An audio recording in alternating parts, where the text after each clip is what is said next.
Hello everyone, আমি শ্রুতর্ষী লেকটিওফেলস কর্নারে আপনাদের সবাইকে স্বাগত। তো আরও একটা নতুন বইয়ের রিভিউ নিয়ে আমি হাজির। যে বইটার রিভিউ আমি আজকে করতে চলেছি, এই বইটি আবারও সায়কদার লেখা এবং এই বইটি আমি 2024-এর কলকাতার আন্তর্জাতিক বইমেলা থেকে কিনি এবং আমার মনে আছে আমি বিভা পাবলিকেশনে ঢুকে সায়কদার লেখা যতগুলো বই চোখের সামনে দেখতে পেয়েছিলাম প্রত্যেকটা বই আমি তুলে নিয়ে চলে আসি, যার মধ্যে এই বইটিও ছিল। এবার এই বইটি আমার গত বছর পড়ে শেষ করা, কিন্তু আমার রিভিউ করে ওঠা হয়নি বইটার। তো আজকে এই বছরে বইটার রিভিউ আমি করছি। তো বেশি দেরি না করে শুরু করব আজকের বুক রিভিউ।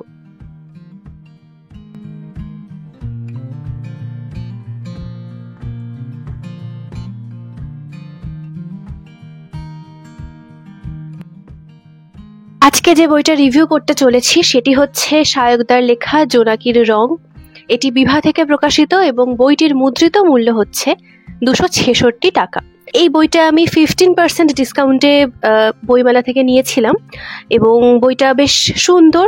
বিভার একটা প্লাস পয়েন্ট হচ্ছে যে বিভা যে বইগুলো মেনলি বের করে সেগুলো সাইজগুলো মোটামুটি ছোট হয়, তো ক্যারি করতে ভীষণ সুবিধা হয় এবং এই বইগুলো বেশ ভালো লাগে দেখতে, একদম ছোটোর মধ্যে একটা কিউট বই। তবে হ্যাঁ, পেপার ব্যাগটা আমার পার্সোনালি ভালো লাগে না, কারণ এর উপরে যে একটা প্লাস্টিকের কোট থাকে, একটা কভার মতো থাকে, সেটা খুব ইজিলি উঠে যায়। তো দ্যাটস ওয়াই আমার পেপার ব্যাগ খুব একটা পছন্দ না, হার্ড বাইন্ডই ভালো লাগে। যাই হোক, এবার আসি এই বই সম্পর্কে। এই বইটার যে গল্প, যে প্লটে লেখা, সে প্লটটা বেশ ইন্টারেস্টিং এবং বেশ ভালো লেগেছে আমার।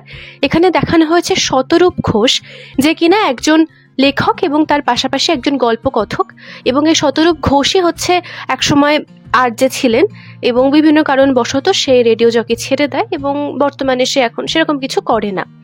এবং হঠাৎ করেই একদিন তার জীবনে একটা প্রস্তাব আসে। সে প্রস্তাবটা এরকম যে তাকে একজনকে গল্প শোনাতে হবে, যে গল্পটা হবে সেই মানুষটির জীবনের অতীত, অর্থাৎ তার নিজের মন গড়া কিছু কাহিনী, কিছু ঘটনা, সেটা হয়ে যাবে অন্য একটা মানুষের নিজের অতীত এবং এর বিনিময়ে সে একটা মোটা অঙ্কের পারিশ্রমিকও পাবে। প্রথমের দিকে শতরূপ ঘোষের একটু অন্যরকম লাগে এরকম প্রস্তাব পেয়ে, কিন্তু যেহেতু তার টাকাটাও দরকার সেই জন্য সে এই প্রস্তাবে রাজি হয়ে যায়। এবার শুরু হয় সেই গল্পের আসল প্লট বা আসল মোড়কে গল্পটাই আস্তে আস্তে এগোয় এবং তার এই কাজটাই সে শতরূপ ঘোষের জীবনের একটা অন্য মোড় নিয়ে আসবে এবং পরবর্তীকালে অনেক ঘটনাও দেখতে পাওয়া যাবে এই বইতে। তো সে যে মেয়েটিকে গল্প শোনাতে যেত তার নাম ছিল বিনি। এই মেয়েটির ছোট থেকে একটু অ্যাবনর্মাল এবং এই মেয়েটির মধ্যে এমন কিছু পাওয়ার রয়েছে যেগুলো সচরাচর সাধারণ মানুষের মধ্যে খুব একটা দেখতে পাওয়া যায় না। যত শতরূপ ঘোষ বিনির সাথে মিশতে থাকে, যত তার সাথে কথা বলতে থাকে, তাকে তার অতীত সম্পর্কে নিজের মন গড়া ঘটনাগুলো যখন তার কাছে বলতে থাকে, তত দুজনের মধ্যে একটা বন্ধুত্ব তৈরি হয়। এবার এই বিনির মধ্যে অদ্ভুত একটা হিলিং পাওয়ার রয়েছে, আর বিনির চোখের দিকে খুব বেশিক্ষণ তাকিয়ে থাকা যায় না। তো এইভাবে আস্তে আস্তে শতরূপের সাথে বিনির একটা বন্ধুত্ব তৈরি হবে এবং আস্তে আস্তে কিছুটা অনুভূতিরও সৃষ্টি হবে। এবার বিনি যেহেতু একটু অ্যাবনর্মাল টাইপের এবং তার মধ্যে যেহেতু অনেক রকমের কিছু ফেজ যাচ্ছে এবং সে তার নিজের জীবনে স্টেবল নয়, তো শতরূপ তার অতীতটাকে নিজের মতো করেই সৃষ্টি করতে শুরু করে। এটা খানিকটা একটা সাদা ক্যানভাসের মতো, যেখানে নিজের মতো করে রং দিয়ে একটা প্রাণ দান করা, একটা গল্প লেখা কারোর জীবনের। যেহেতু শতরূপ নিজেও একজন লেখক রয়েছেন, তো তার পক্ষে খুব একটা কঠিন নয় এরকম কিছু একটা কল্পনা দিয়ে গল্প কারোর জীবনে তুলে ধরা বা তাকে শোনানো। তো এইভাবে তার দিন কাটতে থাকে। এর পাশাপাশি কিছু সাইড ক্যারেক্টারও এই বইতে দেখতে পাওয়া যায়, যেরকম নিহারিকা নামক একটি চরিত্র যে শতরূপকে নিয়ে খুবই চিন্তিত, খুবই তাকে নিয়ে ভাবনা চিন্তা করে এবং তার সাথেও এই বিনির কিছু সম্পর্ক রয়েছে, কিছু যোগ সাজস রয়েছে যেগুলো আপনারা পড়তে পড়তে জানতে পারবেন। এবং এর পাশাপাশি দেখতে পাওয়া যায় নর্থ বেঙ্গলে একটি ভগ্নপ্রায় মন্দিরের অবশিষ্টাংশে এক মায়ান সভ্যতার দেবতা ইক্সটাবের কথা। আর পাশাপাশি এটাও আমরা গল্পে পড়তে পড়তে জানতে পারি যে এই যে বিনি ক্যারেক্টারটা আমরা দেখতে পাচ্ছি, সে কিন্তু একজন সুইসাইডাল একটি মেয়ে এবং সে বহুবার সুইসাইড অ্যাটেম্প্ট করেছে এবং সে একেবারে মানসিকভাবে ঠিকঠাক নয়। এবারে ইক্সট্যাবের সাথে বিনির কি যোগ রয়েছে বা কেন ইক্সট্যাবকে লেখক তুলে ধরলেন সেটাও একটা বিষয় এই বইটা পড়ার। তো এক কথায় এই বইতে আপনারা অনেক অলৌকিক কিছু দেখতে পাবেন, অনেক ঘটনা এমন আসবে যেগুলো দেখে মনে হবে যে বাস্তবের সাথে কিছুই মিল নেই, এবং তার পাশাপাশি ইলোরা নামক একটি চরিত্রের সাথে শতরূপের পরিচয় হবে, যেই মেয়েটির কাছে কিন্তু রয়েছে একটা বড় কাচের জার যেখানে রয়েছে প্রচুর জোনাকি।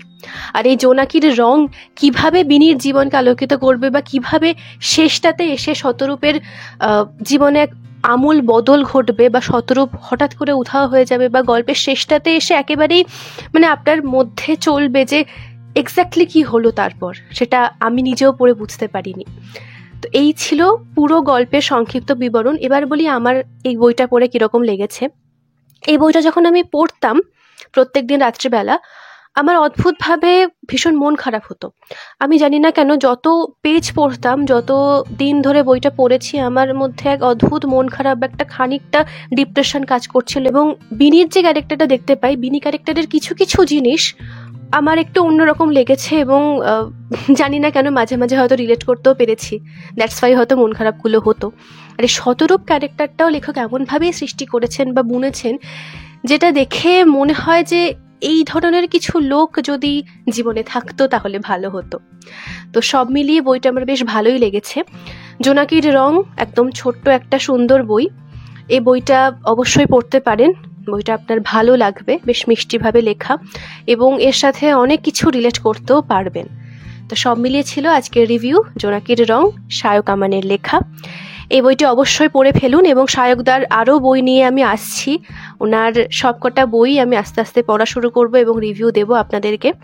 তো আজকের ভিডিও যদি ভালো লেগে থাকে, আজকের বুক রিভিউ যদি ভালো লেগে থাকে, ছোট্ট করে লাইক, কমেন্ট, শেয়ার, সাবস্ক্রাইব করবেন। অবশ্যই ফেসবুক আর ইনস্টাগ্রামে ফলো করতেও ভুলবেন না। খুব শীঘ্রই দেখা হচ্ছে সামনের সপ্তাহে নতুন কোনো বইয়ের রিভিউ নিয়ে বা নতুন কোনো ভিডিও নিয়ে। ততদিন পর্যন্ত ভালো ভালো বই পড়বেন, ভালো থাকবেন, সুস্থ থাকবেন, সাথে থাকুন আমার, আর ভালো ভালো বই পড়তে থাকুন। দেখা হচ্ছে পরের সপ্তাহে। আজকের মতো সবার কাছে টাটা।